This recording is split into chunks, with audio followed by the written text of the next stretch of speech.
Scientists continue to conduct HIV clinical trials in search for a HIV vaccine. It is estimated that more than 1.6 million people are living with HIV in Kenya. The search for the vaccine is spearheaded by scientists and researchers at Kavi Institute of Clinical Research, based at the University of Nairobi College of Health Sciences. The research trials at Kavi are greatly supported by USAID. Professor Walter Jaoko is the current director of the institute. Kavi Institute of Clinical Research started as a project in 1998, and it was a research unit within the Department of Medical Microbiology at the College of Health Sciences. And it started originally as a project solely dedicated to research and development of a HIV preventive vaccine. During that time, it had two very important partners, that is Oxford University and the International AIDS Vaccine Initiative. In 2013, the projects had grown to a level where Kavi needed to expand its mandate, and it is in that regard that it became an institute, and that is why we call it now Kavi Institute of Clinical Research. By the mandate, we mean we are now involved in not only HIV vaccine clinical trials, we have conducted Ebola vaccine clinical trials, we have been involved in studies that involve HIV treatment. We have examined drugs that are used for the treatment of sexually transmitted diseases, and specifically gonorrhea. And this we did in collaboration with the WHO. We also have done other studies like pre-exposure prophylaxis, whereby people take drugs that are useful for treating HIV and use it as a preventive measure before they're exposed to the HIV virus. As mentioned by Professor Jaoko, Kavi ICR successfully conducted Ebola vaccine trials. Professor Omo Anzala, the founding Kavi director, explains the landmark success of getting the vaccine. One of the things that I can say that we have done well is the work we did with Janssen with the Ebola vaccine trial. We carried out here a phase 1, a phase 2 Ebola vaccine by Johnson & Johnson. This vaccine, I think, has already been licensed. But it worked beautifully because we had a very robust community engagement and dialogue, where there was really no fear that we are talking of Ebola, that is a very dangerous virus that kills within days. But here we are introducing it. The communities understood, the communities came in to volunteer. We finished phase 1, we finished phase 2, and eventually this vaccine is now being given to healthcare workers in the western part of Uganda, DRC Congo, as well as Rwanda. Everybody in Kavi who is involved in conducting clinical trials, from the doctors to the nurses, the laboratory people, data entry people, all have to go through specialized training, which we call good clinical practice, and also responsible conduct of research involving human subjects. Kavi has two sites. The main site is at Kenyatta National Hospital at the University of Nairobi, but we also have a satellite site at Kangemi Dispensary, which is a county government dispensary. And there we do a lot of what we call epidemiological studies. We also use the site for recruitment for study participants, even at Kenyatta National Hospital. Kavi has a big team of community mobilizers working closely with communities where study participants are recruited. My name is Rose Mahera. I'm a community liaison officer with Kavi ICR stationed at Kangemi. My work is to liaise with the community, and we have two arms of community at Kavi. We have the Community Advisory Board and the peer leaders. My main work is to liaise with those two groups to see that we get the right clientele for the research studies we hold in CAVI.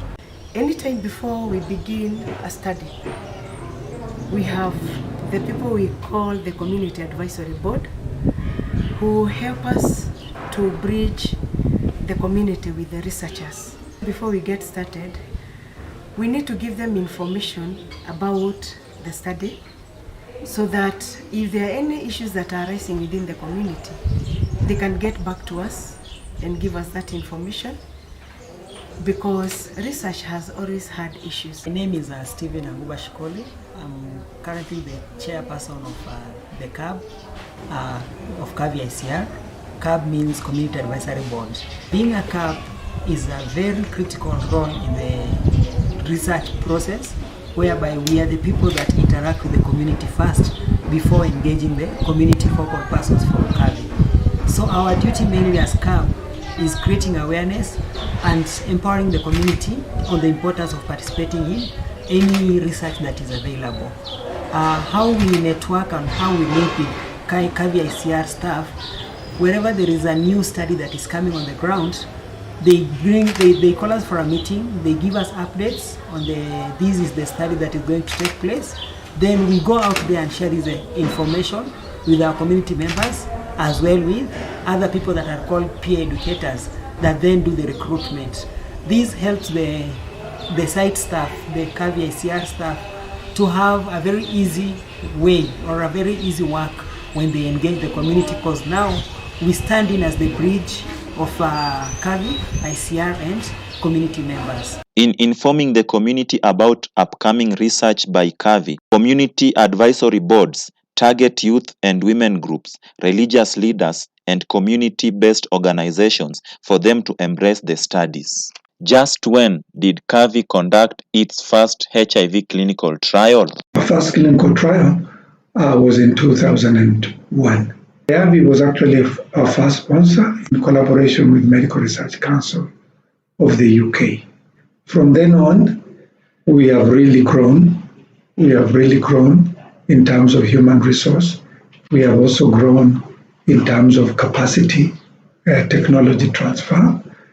Since 2001, we have successfully completed about 15 clinical trials. Most of them have been HIV vaccine related, but we have also done a few related to other infectious diseases. We are pleased that most of our volunteers achieved 94 to 100% retention rates in our studies. That's very important, because if volunteers do not stay until the end of the study, then we will not be able to meet our study objectives. And the most exciting part of them finishing the study is that when they go back to the communities, these same volunteers become very powerful advocates for the work that we do. Because in our studies, we try to make sure that they're not purely extractive. We try to infuse some benefit to the volunteers. And so most volunteers will have a very pleasant experience working with us. As the community hopes for the discovery of HIV vaccine, we seek to understand how the trials are conducted at CAVI laboratory. In this lab, we have different sections. The first step of our lab is to receive samples from our clinic upstairs. When we receive these samples, they are keyed in and checked for quality to make sure everything about the sample is correct, and then they proceed for analysis. The most important bit of our clinical trial tests is what we call safety. And in looking for safety, we test people to make sure that before we put them on any product or any investigational product, they are okay, they are healthy. And also after injecting them or giving them any product for investigational product, we also confirm that they are okay. So we do that by testing for different things, such as the blood count or full blood count. We also look at the kidney function, we also look at the liver function, and we also conduct urinalysis to confirm that the vaccine the vaccine product has not had any negative effect on their body. This is done in our safety lab, which I would say is the first stage in our analysis. The second lab after that is the immunology lab, and the immunology lab, we would like to look at any immune response to the vaccine product or to infections in the body, and we do so by isolating specific immune cells from the blood and analyzing them through different tests, such as flow cytometry, which involves counting and analyzing the function of different immune cells, as well as cell sorting, which allows us to pick a specific immune cell of interest and then characterizing that cell and any antibodies that cell produces. And we can also do analysis of different proteins that are produced by these immune cells. Additionally, we have a tissue preparation and imaging lab where we get different types of tissues. Currently, we get tissues from the cervix. We infect them with the virus and we observe them over a period of time, and through imaging with a deconvolution microscopy, we can see how the virus crosses the surface of the cervix to cause infection, which allows us to understand the virus better. Additionally, we also have a molecular lab. This molecular lab is mainly for PCR and sequencing. PCR has been useful for us in characterizing the different antibodies that specific immune cells produce, because we isolate them with the PCR and then sequence them. And we can also use the same for other infections such as COVID currently, which is an important public health problem.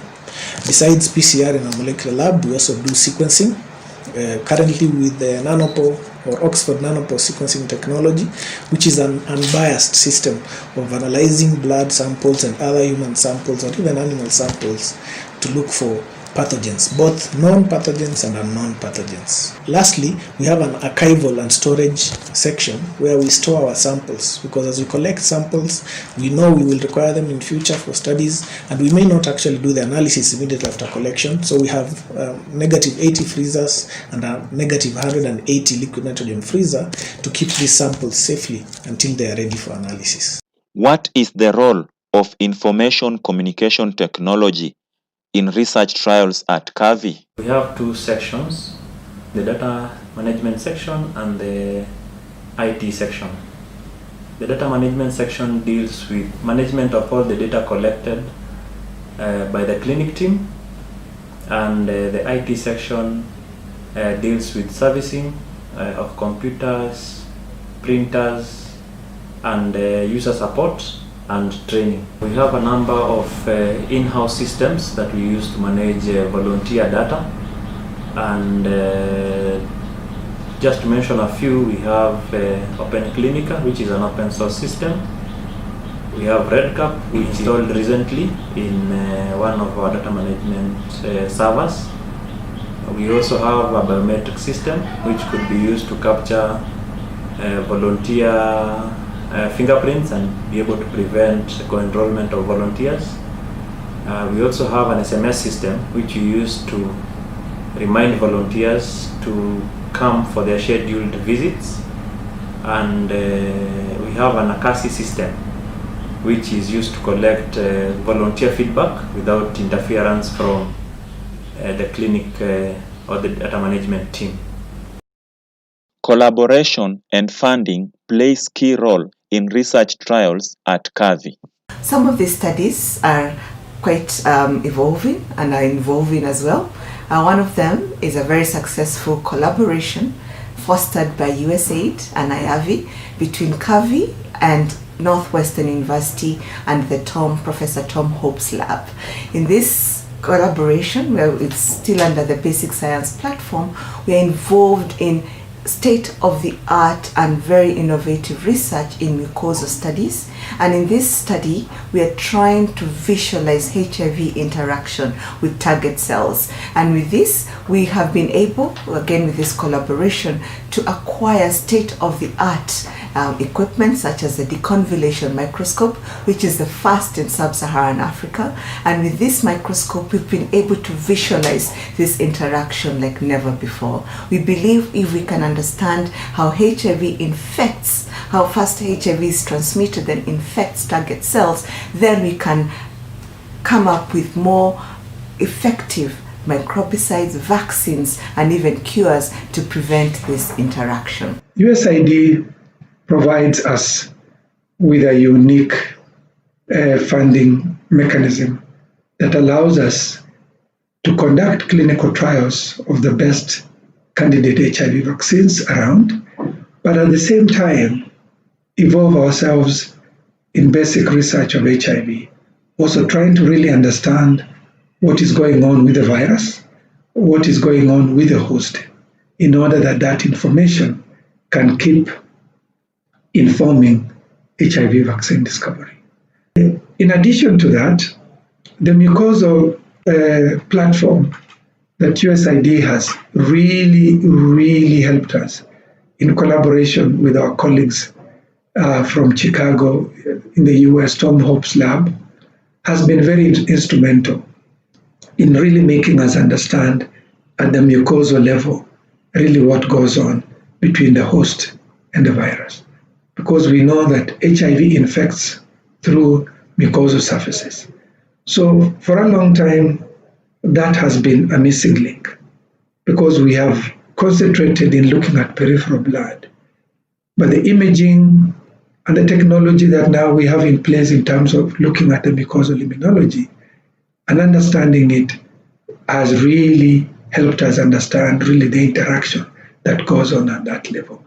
And that technology, that capacity will also enable us to understand BNABs when we begin to do protocols like C100, where we infuse antibodies and see how far they spread and how far they are able to be maintained within the mucosal surfaces for them to be able to protect from infection. CAVI as an institute trains PhD students at the College of Health Sciences. Currently, we have 14 PhD students whom we believe will soon finish and boost our research capacity. CAVI internally has 46 employees, of which 35% have master's degrees and above, and we've also just graduated one PhD and another one to graduate soon. We have skills training that has been undertaken within CAVI and also externally so that we can measure up with the best technologies within the world. We are also happy to say that we have trained in excess of 5,000 health employees within Kenya and also within the region on GCLP, GCP, and bioethics. All this is only good if the infrastructure is also put in place. And we are ready to undertake vaccine studies, we are ready to undertake other programs, of which 3 floors were placed. We have a floor that is dedicated for laboratory purposes, laboratory activities. We also have 1 floor that takes care of the clinic, where the doctors and the clinicians, the nurses are housed. We also have a floor that takes care of finance and other administrative activities. It's also worth noting that we have a site in Kangemi on the western side of the city that takes care of activities within that area. It's a slum area, but we have many volunteers within that area, and as such, we are also happy to say that it's up and running with a small laboratory, a clinic, and an administrative office.